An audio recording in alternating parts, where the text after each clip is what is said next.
The following is a production of Learfield Sports.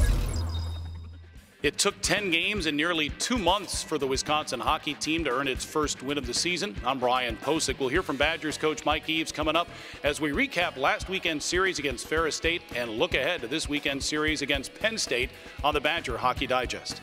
Drake thought about shooting from the left half boards, decided not to. Now Linhart tees one up. It got through. Save made. Rebound. McGuire scores. Corbin McGuire's been waiting a long time to light the lamp for Wisconsin. He does here. We're even at the Kohl Center.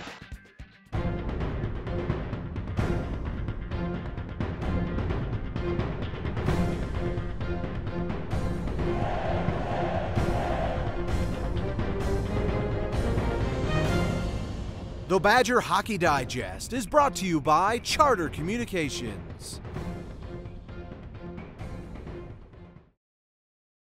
Welcome to U.S. Cellular. Hey, remember you from Black Friday? It's okay. I'm the one who wants to switch and get my old contract paid off. Well, just a warning, our holiday deal is even sweeter. You'll still get the $100 U.S. Cellular prepaid card, but now you'll also get a free G-Pad 7.0. A free tablet? $100. Go, go, go. That's not a real tablet. It isn't? Don't let your old contract keep you from the best plan ever. This holiday season, sign up and get a free G-Pad 7.0 plus a $100 prepaid card. U.S. Cellular. Hello better. Well, Mike, congratulations on that win. It's been a while, but I'm sure the guys felt really good about how things transpired Saturday, just seeing the W in that game. Yeah, no, there was a big relief in the locker room. There was some joy and laughter. I think the monkey is off the back, and now we can move forward. And you know, the difference between Friday and Saturday night was the fact that we took better care of the puck on Saturday night, and you know, we had a little post-game meeting after the Friday game. That's the thing we addressed, and the guys went out and did a much better job. And even though we got outchanced on Saturday, because of the fact we took better care of the puck, that was a deciding factor for us. Yeah. Badgers did pot 5 goals on Saturday. One was an empty netter. Grant Bessie had 2. We saw Matt Poppy score for the first time in almost 3 years, too. And here's a senior that's worked his fanny off to get a role. He's playing on penalty kill. It's a big part of that fourth line. It was nice to see him rewarded, too. Yes, it was good for him to get, I didn't know this at the time, it was his first goal in 77 games. Yes. And isn't that ironic that that was Phil Esposito's number, who was one of the most prolific scorers in the National Hockey League. So maybe this will set him on a course of scoring some more goals for us. But, you know, along with Matt Pappy and Jason Ford and, I could say Gino Cavallini, Aiden Cavallini, they were awarded the hard hat after the game by Coach Shuchuk because of the energy they brought and the things that they did on the bench, and they were a big factor in that win for us. Yep, and Joel Rumpel played well all weekend long, didn't he, in goal? He did. He was very solid, and you could tell the way he was playing. He was into the game. And we found out after the game it was his 50th win, so he keeps climbing up that ladder for wins. And, you know, Joel gives us those kind of performances like he did on Friday and Saturday night.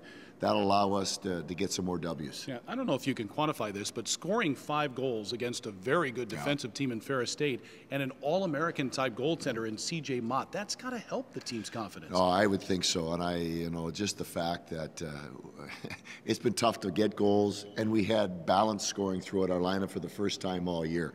So that's a good sign. And again, Brian, I will sound like a broken record here, but one of the reasons that happened is because we took better care of the puck, and we had the puck more. Mm-hmm. Also, Corbin McGuire scored his first goal as a Badger. The night before, he was dinged up a little bit, but he brought energy to that third line. He's played a lot on the fourth line, but, you know, a lot of firsts this year. We're going to talk about that quite a bit, but it was good to see him light the lamp. Yeah, no, he had a scoring chance against North Dakota, a similar type of play, and it bounced over his stick, unfortunately. On Saturday night, he was able to lift it up over the goalie and get a big goal for us. So I'm sure, you know, those first goals for kids, it takes the pressure off of that, too. So now we move forward. All right, the Badgers are back home. They opened Big Ten play this weekend against the Penn State Nittany Lions. We'll talk about that series and Wisconsin's latest recruiting class when we come back in just a moment. We'll be making a traditional octopus salad, drizzled with some olive oil and topped with a dash of salt and pepper.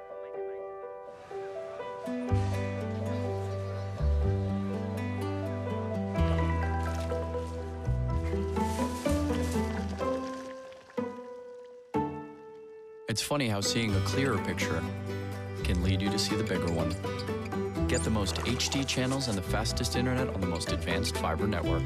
Charter Spectrum. Where will it take you? Some call it a miracle. Others call it science.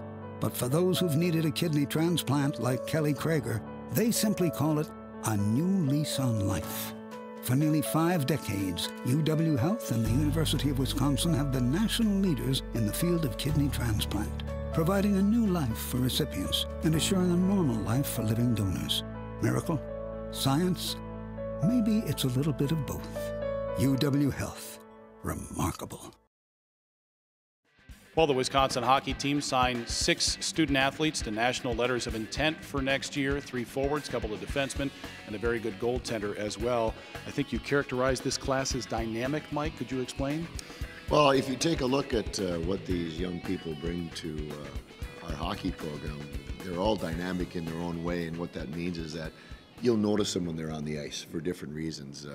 You go right down the list, whether they're a forward, defenseman, or goaltending, they capture your attention by the way they play. They have high skill level. They're dynamic in their ability to get from point A to point B, whether it's in a physical sense or making things happen with the puck. So right across the board, they'll bring a lot of excitement to our program. Yeah, the forwards are Luke Kunin, Seamus Malone, and Matthew Freitag. Now, Luke Kunin's a youngster playing for the National Team Development Program on the U18 club, and he's a co-captain. I know Don Granato talks widely and proudly about this young man. Yeah, he's, you know, A, that he's a captain is a good learning experience, but B, when you watch him play, he understands the game, and you know, he's playing at a high level right now. He's playing maybe 20 to 25 college games this year before he comes into our program. So he'll be closer to be ready to play at this level. But he's dynamic, sees the ice, has the skill to go along with his vision. So those are all good qualities. Yeah, the defensemen Peter Tischke and Matt Berkovitz. Matt's from Green Bay. Matt Berkovitz is.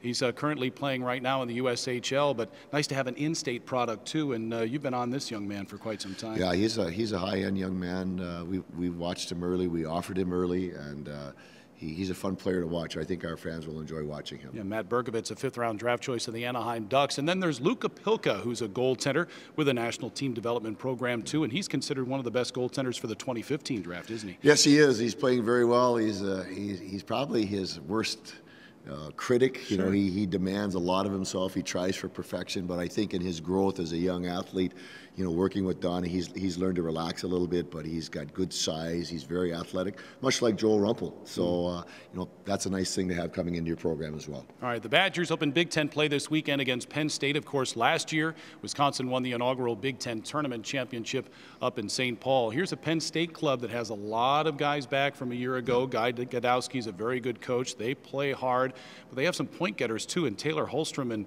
and Casey Bailey that we need to be mindful of. No, they, you know, Coach Shuey has done a lot of scouting on them, and we played them 4 times last year. And you know, it starts in the net. You know, I'll start there. Young Scoff is their goaltender, and he plays well. They try to play hard in terms of taking time and space away, and you know, they're getting some game breakers in there now. They've got guys who can put the puck in the net, so we're going to have our hands full. And I mean, we battled them all 4 times last year. There was not an easy game, and both games this weekend will be highly contested. Yeah, and they've beaten Michigan. Here's a team, I mean, you look at Penn State, you think hockey, no, but I think fans relate to it, as we've talked about, a Big Ten conference school, and in time, that team's going to be tough to play every single night. It kind of is already. It is already, and it'll be fun. Like you said, our students here on campus will identify with Big Ten and come out and watch this series. They'll be highly entertained. Have a great week. Good luck. Thank you. Sure, that's Badgers head coach Mike Eaves. Wisconsin and Penn State, both games Friday and Saturday night start at 8 o'clock. The game on Friday night is on ESPN News with John Buchagras and Wisconsin's only Hobie Baker Award winner, Blake Jeffrion. Not sure if John's going to get many words in edgewise.